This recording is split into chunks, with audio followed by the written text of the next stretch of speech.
Guys, I am back and I am so excited to do this rant today. I've been wanting to do this for a while, and I feel like today is the day to talk about the U.S. soccer culture, or better yet, lack of a culture. So stay tuned. This is probably going to go into two parts, to be honest with you, because I think there's that much information and I might miss a thing or two. So if there's something that I miss, please feel free to share it with me so I can make sure I get back onto it. But I have a list of stuff I want to get through.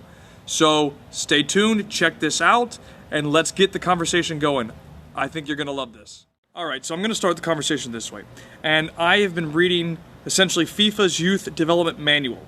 And in this manual, it states that a footballer player, education is between the ages of 12 to 23 years old. So that right there, guys, is an 11-year process. 12 to 23 years old. Now, that doesn't even take into account the ages below that. Okay? But I want you to get the idea of what I'm talking about is a 10-plus year process. Wherever you start, the way FIFA looks at it is one side, where you start is another, because obviously there's development underneath of that. But they're saying to reach the professional level is a 12 to 23-year-old process. And that is because they touch up on things like training compensation. Now, I'm not worried about training compensation at this moment. I'm just talking about what they classify as the footballing education for players to reach the highest level. 12 to 23 years old, which is, again, 11-year process. So when we're talking about developing players at the highest level in our culture in the United States, it is a long process. It will not happen overnight. It won't happen tomorrow. It won't happen in a year. It is a 10-plus year process, and I want to make sure everybody understands that. I believe there are three main problems with our culture, the soccer culture in this country. The first is soccer is not a priority. There's 500 other things you could be doing. You could be playing American football. You could be playing Fortnite. You could be playing, what's that new game, Apex, whatever. There could be 500 other things that could take priority over what you want to achieve in soccer. So something else, soccer is not the priority. Number two is the lack of development at team training sessions. And I'm going to get to a specific point later, but I've already mentioned it in my pre-story, was that I've spoken to many parents who have said this year my child has not gotten better at their club practice. How is that possible? And I'm going to touch this later. The third thing is the lack of accessibility of fields. Now, what I mean is there's not a bunch of parks everywhere where kids can go out and just play. And I'll give you an example. When I was flying over Mexico City to go with the U.S. men's national futsal team, I counted 50 fields flying in from Mexico City. And guess what? They weren't just, football fields or whatever. They were soccer-specific fields from, say, 5v5 up to 11v11.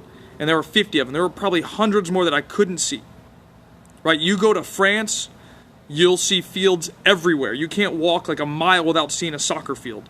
So we're not promoting this type of culture if the kids aren't able to play the game. Right? And I've heard great stories of, say, in Atlanta, fields popping up everywhere, street soccer, things like that. We don't have that in 99% of the country. Those are our three problems. So like I said, right, soccer is not the priority. Kids can go play 500 other things, do 500 other things, whatever, and there's nothing necessarily wrong with that.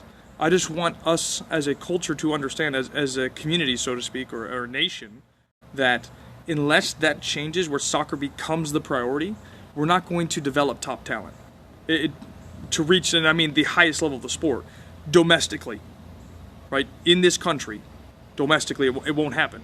We won't have the next Messi or Ronaldo until those things start changing. Those three premises start changing, won't happen. And I promise you that. So we have to start, there needs to be more accessibility to fields, which would provide inclination for players to go play the game, go play soccer.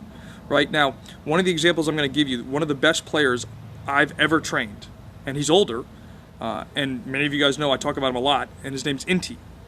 And I speak about him a lot, but most of you don't know where he really developed in his youth. You guys don't know. He played in the street. He's from Cuba.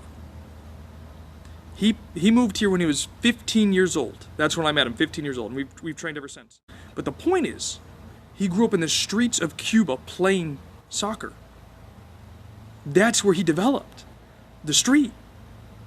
Not anywhere else. The street. He played nonstop in the street for hours against. We don't have that here. So, that is a huge premise. That street, that grit. Because again, there's no referees, there's no rules. We don't have that here. So, that is a huge premise. That street, that grit. Because again, there's no referees, there's no rules, there's no coaches, there's no parents. You're on your own. Now, the other side of the coin is you need to have that internal motivation as a player to push yourself. Many players around the country don't have that internal motivation, but they want that instant gratification of being good at something.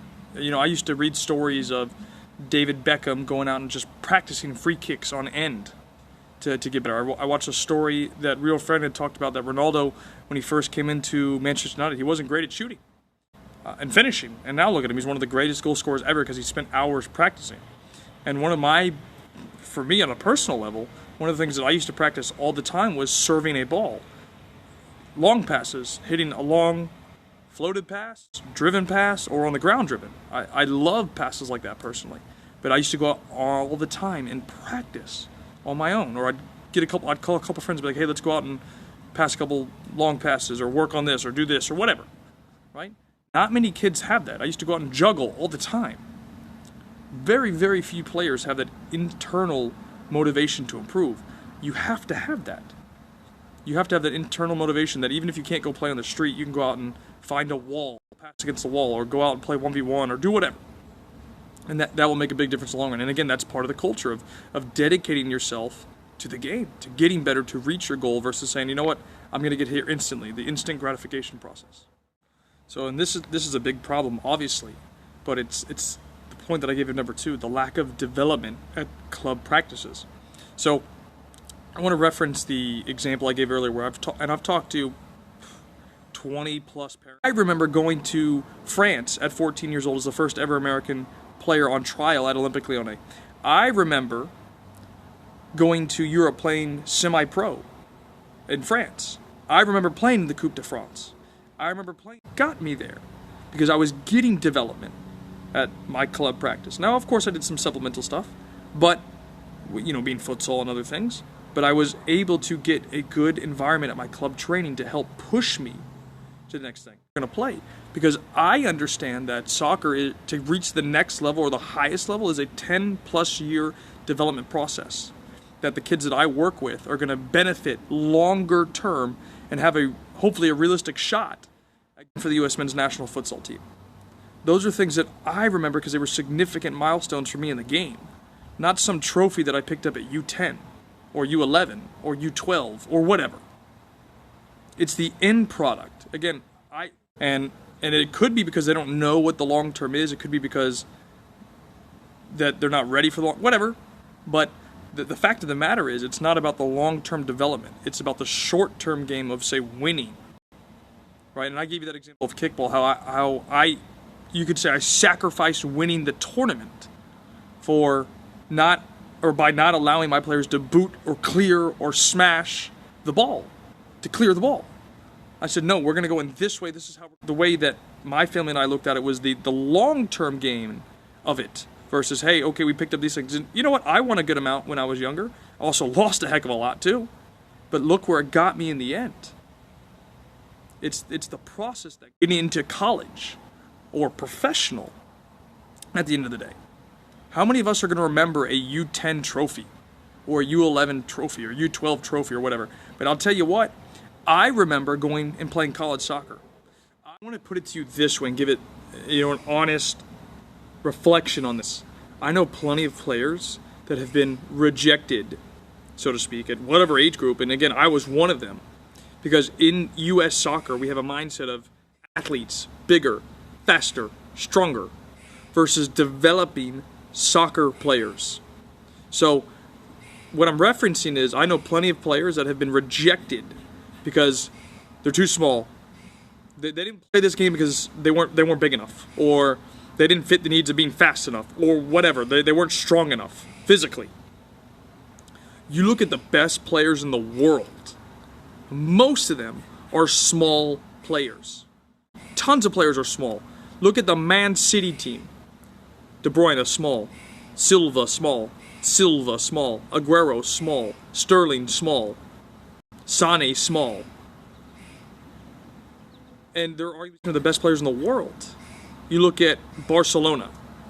Rakitic, small. Iniesta, small. Suarez isn't big. Messi's not big. Mascherano wasn't big. Right? I mean, and I'm just giving you a couple of names to think about. One of my favorite players to watch right now, Verratti, small. So you don't have to be a big, fast, or strong player to play the game. Does it help? Of course. And I've mentioned that before, about athleticism and how it can help you. But if we don't get out of this stuck mindset of, I need a player to be big, fast, or strong, and I'm not playing Johnny because he's too small, we're done. It's over.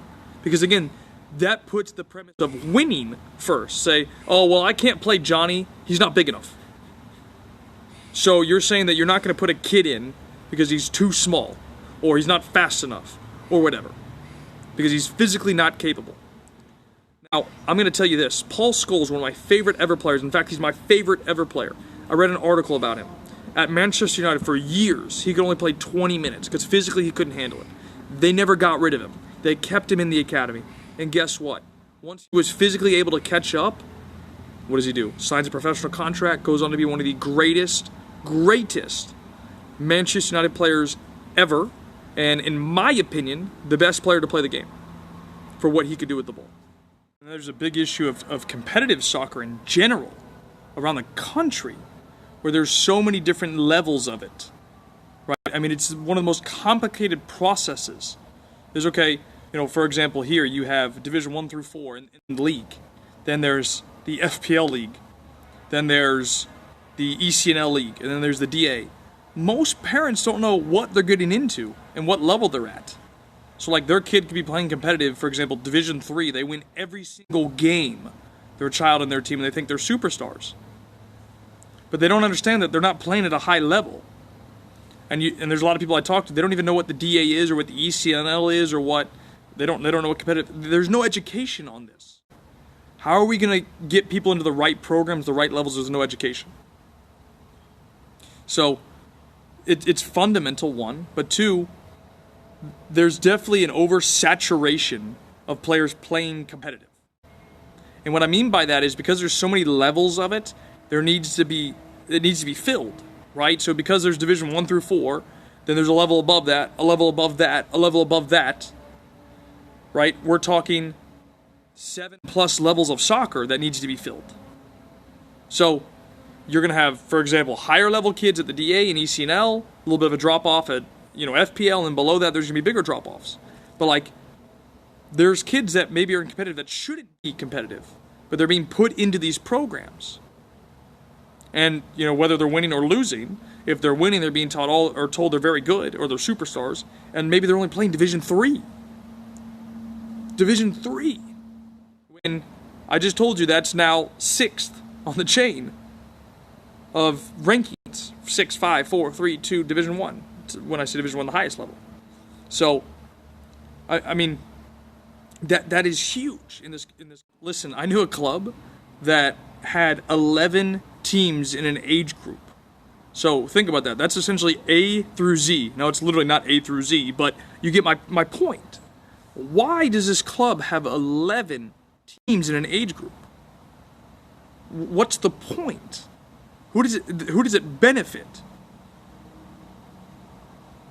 And you really got to think about that to understand why.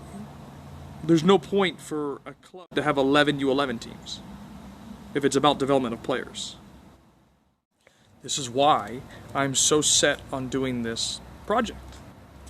It's because I'm tired of it, of the poor systematic issues that we have in this country, of the way things are run, the way things are done, the way development is handled, the way the process is handled. I'm going to step up and change that. So in the very near future, I'm going to be releasing my project and announcing it to everyone on what I'm doing and how it's going to change the way soccer is in Central Florida. At least I believe that it will. Because again, I'm going to do things for a 10+ year plan. Right? So the 10-year plan will help you reach the next step.